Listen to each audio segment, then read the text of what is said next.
Hello and welcome to another Out of Spec Reviews video. Welcome to Austin, Texas. We're here attending South by Southwest, and just in front of the convention center is this, the Porsche GT4 E-Performance prototype.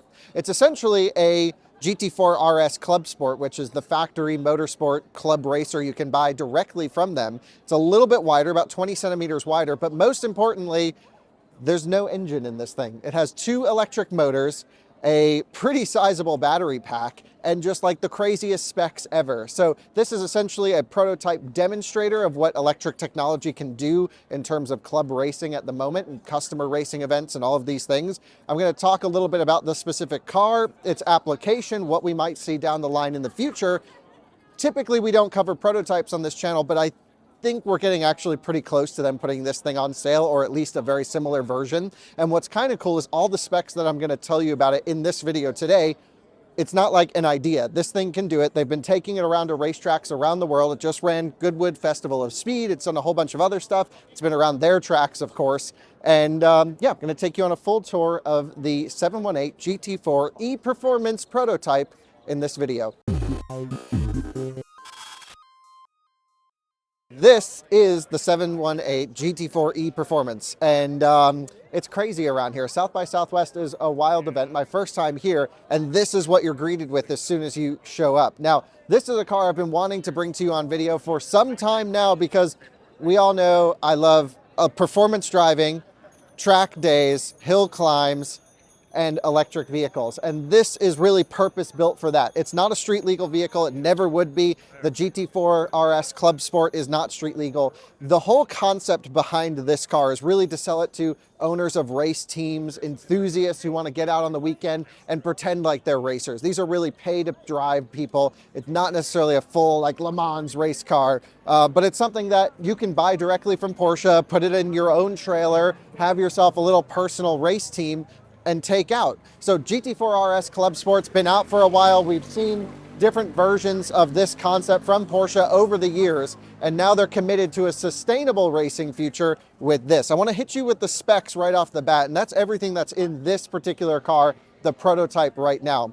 One thing that's always certain is Porsche always sort of under promises and over delivers. So I imagine when the customer version of this comes, which sounds like it's not very far away, it's only going to be even better than what I'm going to walk you through right now. So let me just explain everything that's going on here. It's a dual motor system, both permanent magnets. Sorry for all of the noise going on here.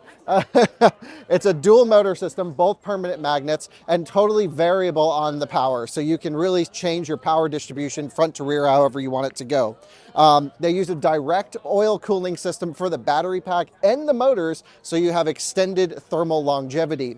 We all know driving electric cars hard. We talk about it often when we do driving on the road, especially driving on the track. You know, you reach these thermal limits so quickly with electric machines, and sometimes it's not even the machine or the motor itself. A lot of it can be the contactors, the bus bars. In the case of Mach-E, high voltage junction box. These things are all limitations, and we're learning about them as electrification starts to move from economy cars and just basic transportation to really saying, hey, EV or electric applications can be faster than combustion. So we got a couple big things going on here. Continuing on with the motors, they're actually going to be produced in Zuffenhausen, which we've made videos on this channel together at Porsche's headquarters there. Up to 800 kilowatt total output. I'm not actually sure if that's 400 each motor. Doesn't say everything. Again, prototype a little bit early from a full series production model, but 800 kilowatts crazy. That's 1,000 something horsepower, maybe 1,100, right around there. That's like what a Plaid makes. So you have basically the amount of power that my Model S Plaid has in something that weighs a lot less and is way tinier. I mean, that is the ultimate combination for smiles per mile. I really, really want to drive this thing. So Porsche, let me have a go in it, and let's roast some tires. Should be amazing. I mean, it's really, really cool. So you get the power, but then you have the battery pack. The problem with electric is really the battery packs are so big and so heavy that it's always led to very big and heavy cars that you're trying to drive quickly. Model 3 Performance is a great example. Really handles well, does a lot of good stuff. Taycan, really great handling car, does a lot of great stuff, but they're huge. And to navigate those cars around, we've had Taycan on track many times in multiple videos. You're really hustling a big sedan around. So considering the fact that this is built on the 718 chassis, it's not going to have as big of a battery pack as other cars, as you would expect. So it has an 80 kilowatt hour battery pack, and that is gross capacity. So that would be, you know, the entire battery pack's about 80 kilowatt hours. But get this, there's huge buffers on this particular car. So they say about 65 kilowatt hour usable. By the way, I love that Porsche states usable and total capacity for an electric prototype, where most manufacturers, we can't even get 2 of those numbers out of them for series production models. That's just one thing I love about these guys. They're always open about the tech. I think it's pretty cool.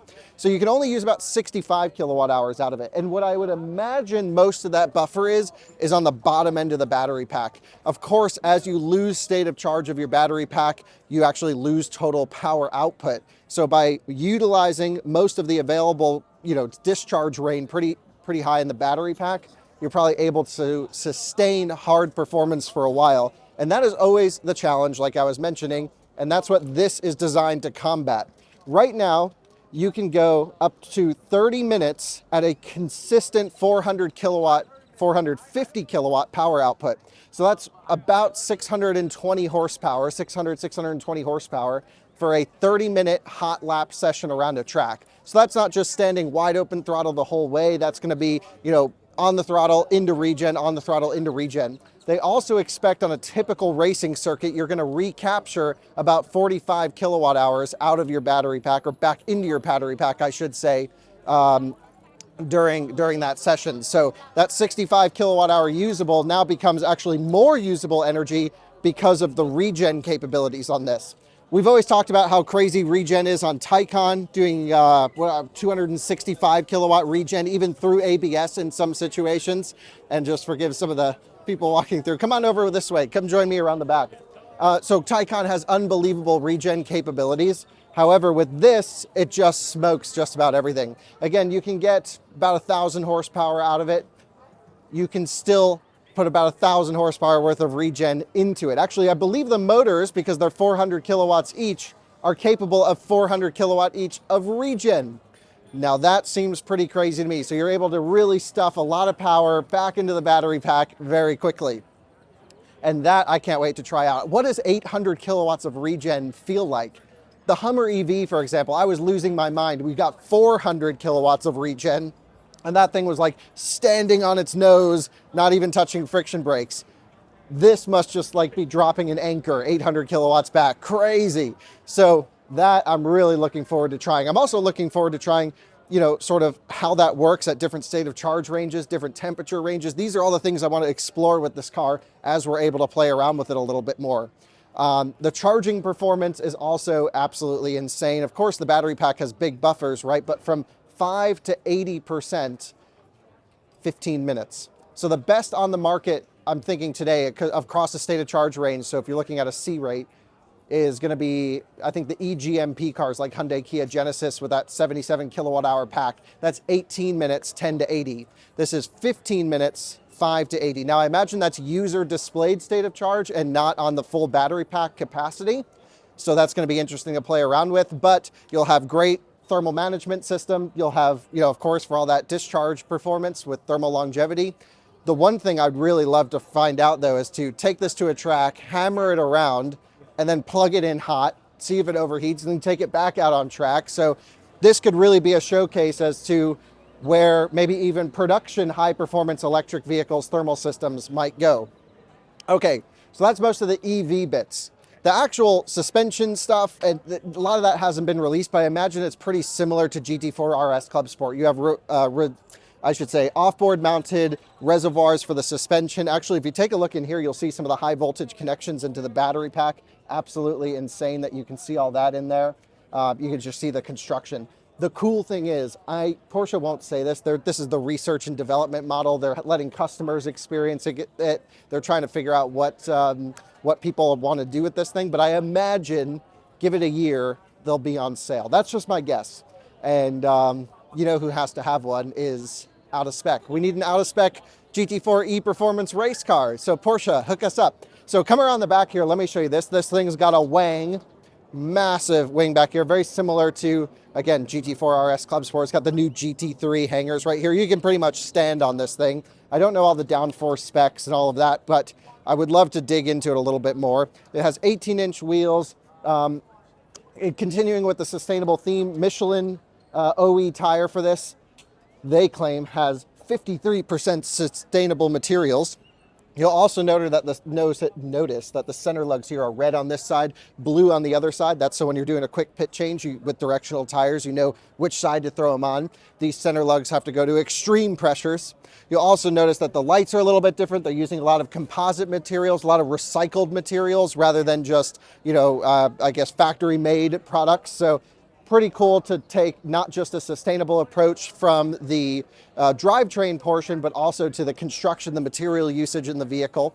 Sustainable performance is going to be a bigger topic as we move forwards, as we can really utilize racing for R&D and development of electric powertrain systems and other key things into the future, especially when it comes to engineering for production cars. I mean, this is the real thing missing in racing right now is electric development, and this can really push it pretty far. I mean, the specs are just incredible on paper.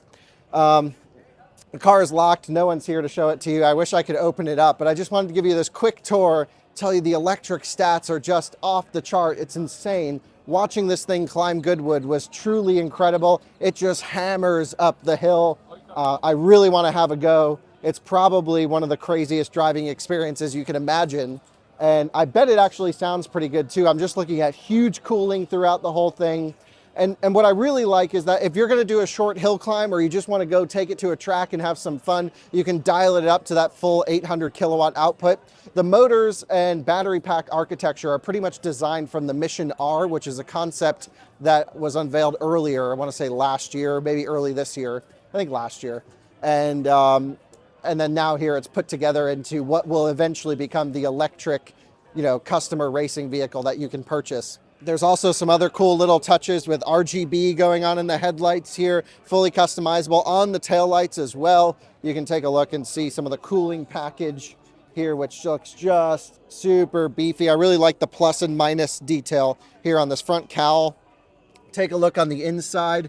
I mean, full spicy racer, trying to get you the best view I can, but it's of course a little bit difficult in these conditions.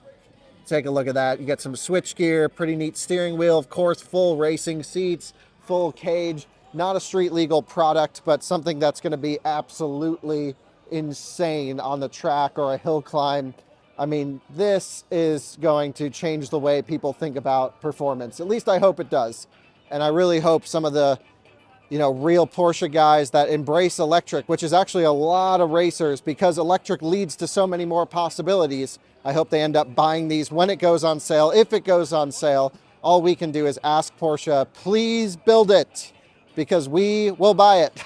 I don't know if I'll buy it, but I'd really love to. I'd love to see an out-of-spec race car version. I can't wait to play around with this thing. I want to go 1,000 horsepower, see how much duration we can have with 800 kilowatt, dial down the full power so we can get more thermal longevity. It's designed so that the thermal performance can handle its already spec racing series that go on at different customer activation events and customer racing events. So it should fit in right with the GT4 RS Club Sport Racing Series. So perhaps we could see an electric versus combustion and match them up.